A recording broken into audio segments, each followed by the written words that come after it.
The Philosophical Scripture Essays, first series, is brought to you by Not a Prophet org, the place on the internet to find spiritual guidance powered by artificial intelligence. Is there somewhat overweening in this claim? Then I reject all I have written, for what is the use of pretending to know what we know not?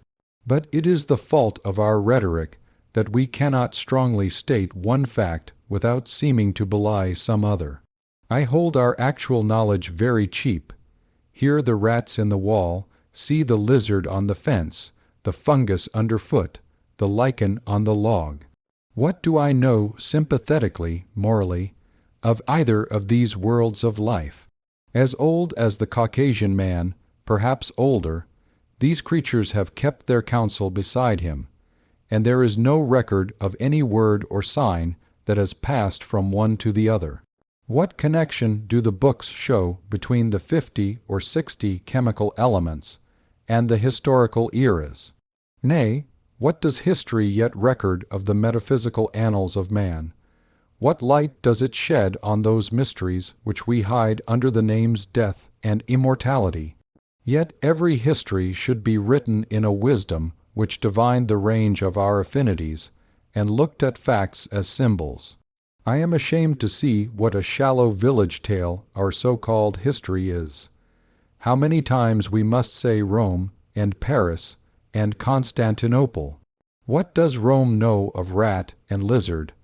What are Olympiads and consulates to these neighboring systems of being? Nay, what food or experience or succor have they for the Esquimaux seal, hunter, for the Kanaka in his canoe, for the fisherman, the stevedore, the porter?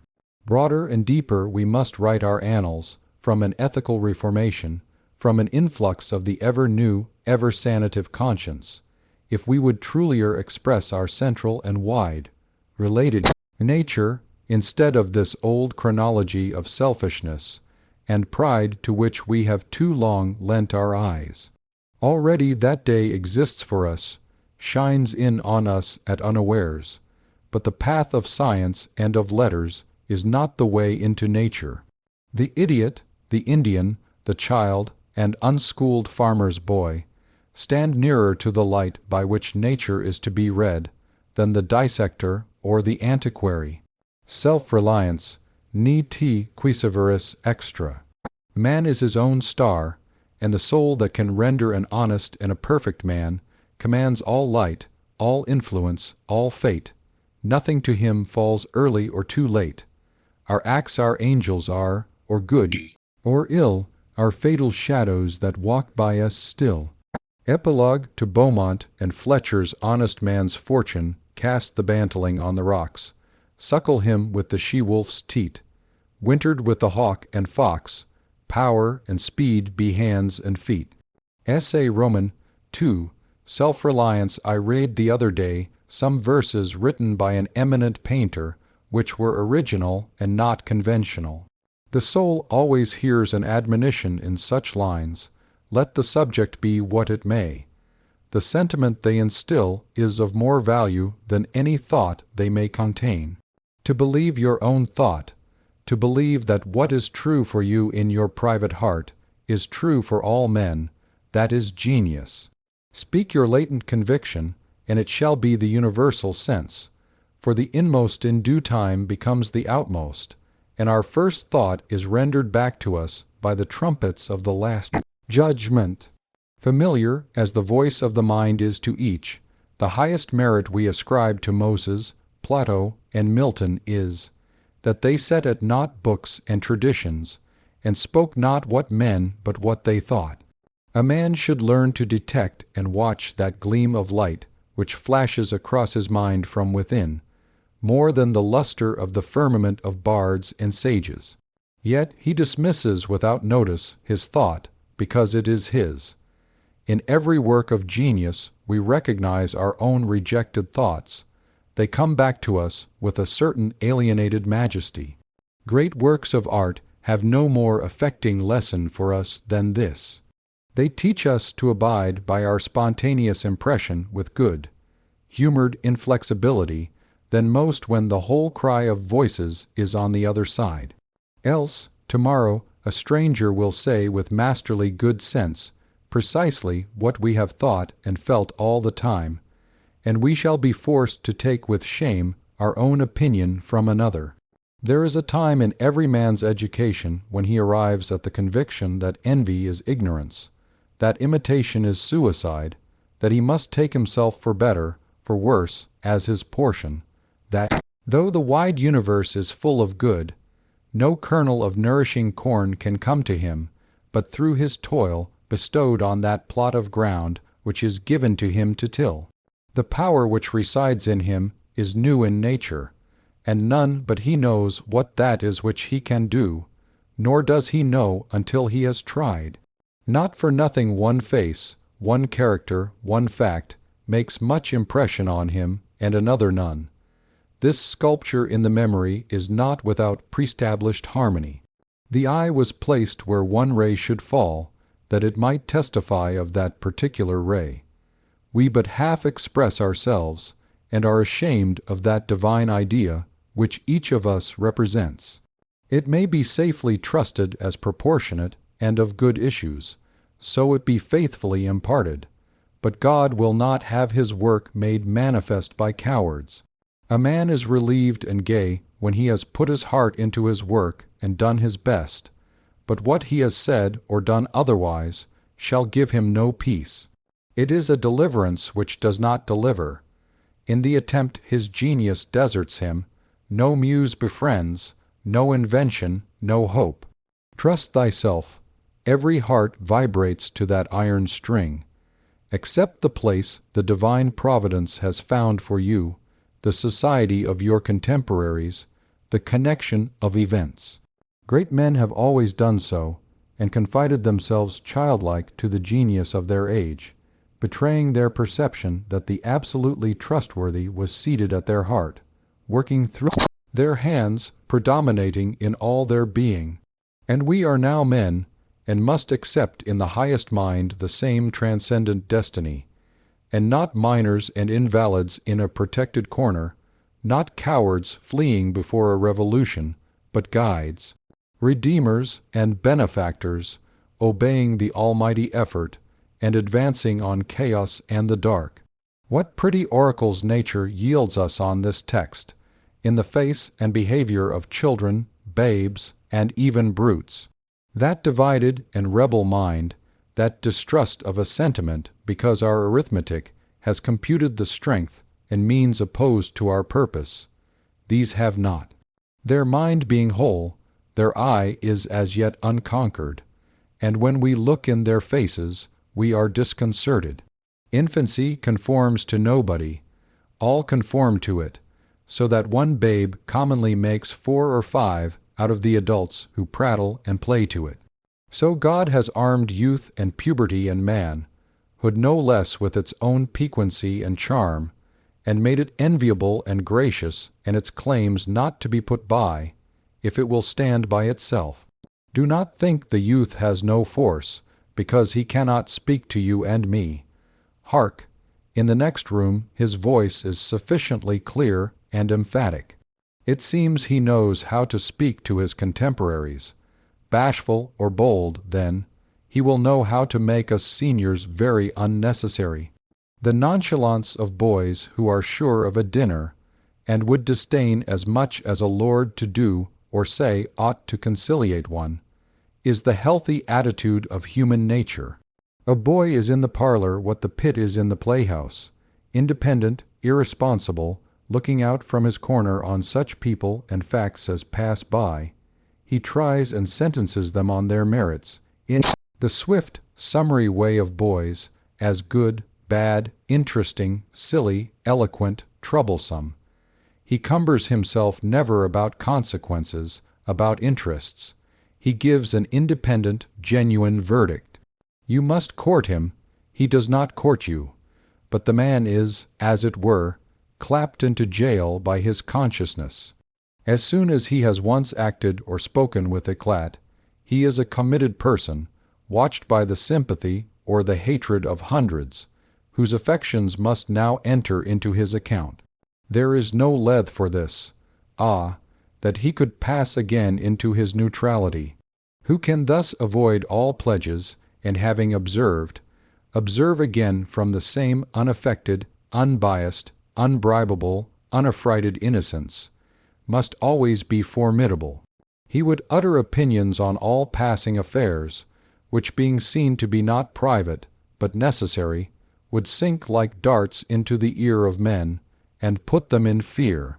These are the voices which we hear in solitude, but they grow faint and inaudible as we enter into the world. Society everywhere is in conspiracy against the manhood of every one of its members. Society is a joint, stock company, in which the members agree, for the better securing of his bread to each shareholder, to surrender the liberty and culture of the eater.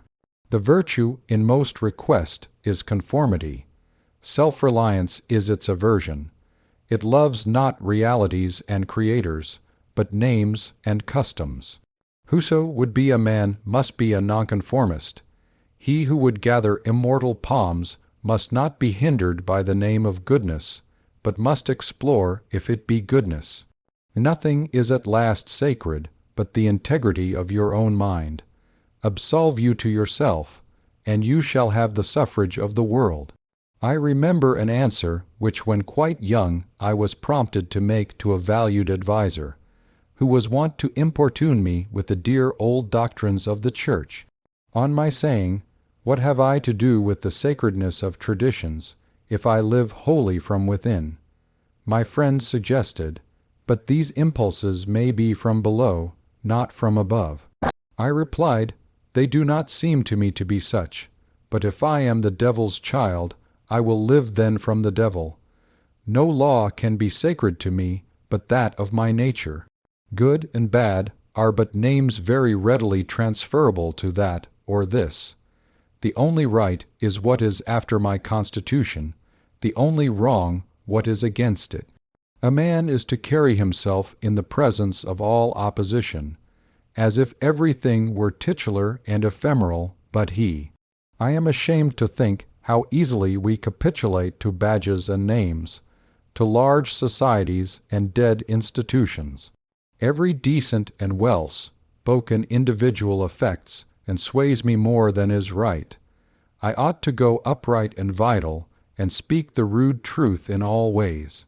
If malice and vanity wear the coat of philanthropy, shall that pass?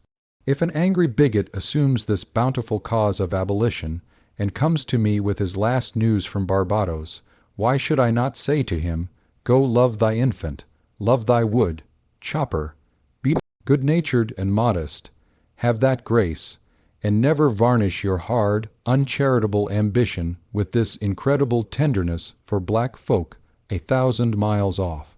Thy love afar is spite at home. Rough and graceless would be such greeting, but truth is handsomer than the affectation of love. Your goodness must have some edge to it, else it is none. The doctrine of hatred must be preached as the counteraction of the doctrine of love when that pules and whines. I shun father and mother and wife and brother when my genius calls me. I would write on the lintels of the door, "Post whim." I hope it is somewhat better than whim at last, but we cannot spend the day in explanation. Expect me not to show cause why I seek or why I exclude company. Then, again, do not tell me, as a good man did today, of my obligation to put all poor men in good situations. Are they my poor? I tell thee, thou foolish philanthropist, that I grudge the dollar, the dime, the cent. I give to such men as do not belong to me, and to whom I do not belong. There is a class of persons to whom by all spiritual affinity I am bought and sold. For them I will go to prison, if need be. But your miscellaneous popular charities, the education at college of fools, the building of meeting, houses to the vain end to which many now stand, alms to sots, and the thousand-fold relief societies, though I confess with shame, I sometimes succumb and give the dollar. It is a wicked dollar which by and by I shall have the manhood to withhold. Virtues are, in the popular estimate, rather the exception than the rule. There is the man and his virtues. Men do what is called a good action, as some piece of courage or charity, much as they would pay a fine in expiation of daily non-appearance on parade. Their works are done as an apology or extenuation of their living in the world, as invalids and the insane pay a high board. Their virtues are penances. I do not wish to expiate, but to live. My life is for itself, and not for a spectacle. I much prefer that it should be of a lower strain, so it be genuine and equal, than that it should be glittering and unsteady. I wish it to be sound and sweet, and not to need diet and bleeding. I ask primary evidence that you are a man, and refuse this appeal from the man to his actions. I know that for myself it makes no difference whether I do or forbear those actions which are reckoned excellent. I cannot consent to pay for a privilege where I have intrinsic right. Few and mean as my gifts may be, I actually am, and do not need for my own assurance or the assurance of my fellows any secondary testimony. What I must do is all that concerns me, not what the people think. This rule, equally arduous in actual and in intellectual life, may serve for the whole distinction between greatness and meanness. It is the harder, because you will always find those who think they know what is your duty better than you know it. It is easy in the world to live after the world's opinion. It is easy in solitude to live after our own. But the great man is he who in the midst of the crowd keeps with perfect sweetness independence of solitude. The objection to conforming to usages that have become dead to you is that it scatters your force. It loses your time and blurs the impression of your character. If you maintain a dead church, contribute to a dead Bible, society, vote with a great party either for the government or against it, spread your table like base housekeepers, under all these screens I have difficulty to detect the precise man you are. And, of course, so much force is withdrawn from your proper life. But do your work, and I shall know you. Do your work, and you shall reinforce yourself. A man must consider what a blindman's. Buff is this game of conformity. If I know your sect, I anticipate your argument. I hear a preacher announce for his text and topic the expediency of one of the institutions of his church. Do I not know beforehand that not possibly can he say a new and spontaneous word? Do I not know that, with all this ostentation of examining the grounds of the institution, he will do no such thing? Do I not know that he is pledged to himself not to look but at one side, the permitted side, not as a man, but as a parish minister? He is a retained attorney, and these airs of the bench are the emptiest affectation. Well, most men have bound their eyes with one or another handkerchief, and attached themselves to some one of these communities of opinion. This conformity makes them not false in a few particulars, authors of a few lies, but false in all particulars. Their every truth is not quite true. Their two is not the real two, their four not the real four, so that every word they say chagrins us, and we know not where to begin to set them right. Meantime nature is not slow to equip us in the prison, uniform of the party to which we adhere. We come to wear one cut of face and figure, and acquire by degrees the gentlest asinine expression. There is a mortifying experience in particular, which does not fail to wreak itself also in the general history. I mean the foolish face of praise. The forced smile which we put on in company where we do not feel at ease in answer to conversation which does not interest us. The muscles, not spontaneously moved, but moved by a low usurping willfulness, grow tight about the outline of the face with the most disagreeable sensation. For nonconformity, the world whips you with its displeasure, and therefore a man must know how to estimate a sour face. The bystanders look askance on him in the public street, or in the friend's parlor. If this aversation had its origin in contempt and resistance like his own, he might well go home with a sad countenance. But the sour faces of the multitude, like their sweet faces, have no deep cause, but are put on and off as the wind blows and a newspaper directs. Yet is the discontent of the multitude more formidable than that of the Senate and the college. It is easy enough for a firm man who knows the world to brook the rage of the cultivated classes. Their rage is decorous and prudent, for they are timid as being very vulnerable themselves. But when to their feminine rage the indignation of the people is added, when the ignorant and the poor are aroused, when the unintelligent brute force that lies at the bottom of society is made to growl and mow, it needs the habit of magnanimity and religion to treat it godlike, as a trifle of no concernment. The other terror that scares us from self-trust is our consistency, a reverence for our past act or word, because the eyes of others have no other data for computing our orbit than our past acts. And we are loath to disappoint them. But why should you keep your head over your shoulder? Why drag about this corpse of your memory, lest you contradict what you have stated in this or that public place? Suppose you should contradict yourself, what then? It seems to be a rule of wisdom never to rely on your memory alone, scarcely even in acts of pure memory, but to bring the past for judgment into the died present, and live ever in a new day.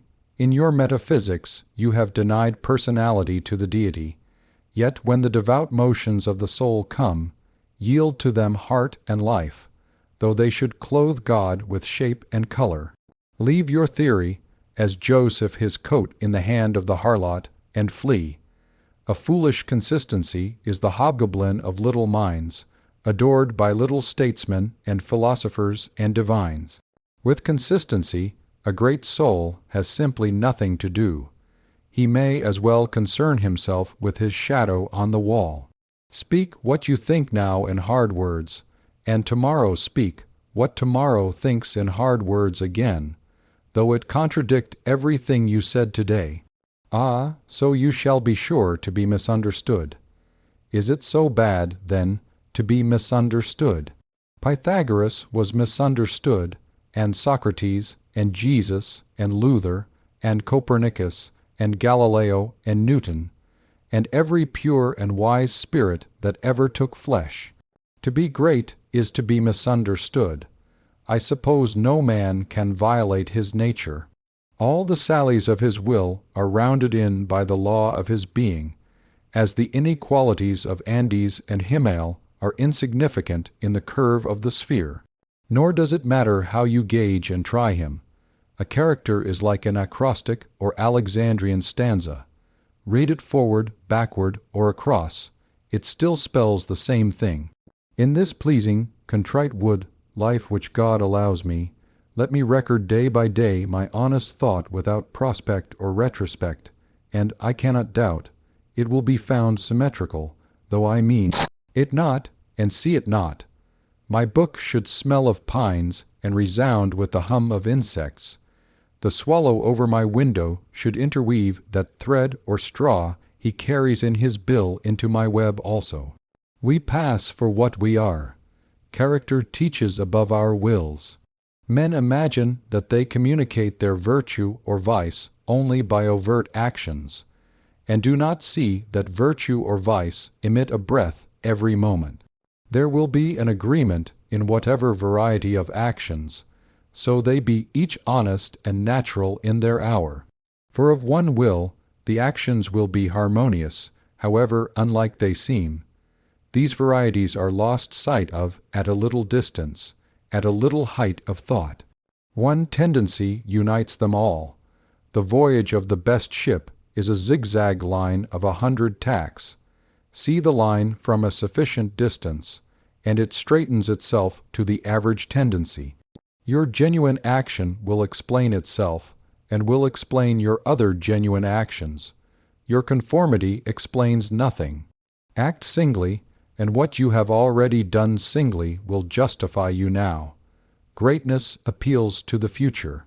If I can be firm enough today to do right, and scorn eyes, I must have done so much right before as to defend me now. Be it how it will, do right now. Always scorn appearances, and you always may. The force of character is cumulative. All the foregone days of virtue work their health into this. What makes the majesty of the heroes of the Senate and the field, which so fills the imagination? The consciousness of a train of great days and victories behind. They shed an united light on the advancing actor. He is attended as by a visible escort of angels. That is it which throws thunder into Chatham's voice, and dignity into Washington's port, and America into Adams's eye. Honor is venerable to us because it is no ephemeris. It is always ancient virtue. We worship it today because it is not of today. We love it and pay it homage because it is not a trap for our love and homage, but is self, dependent self, derived, and therefore of an old immaculate pedigree, even if shown in a young person.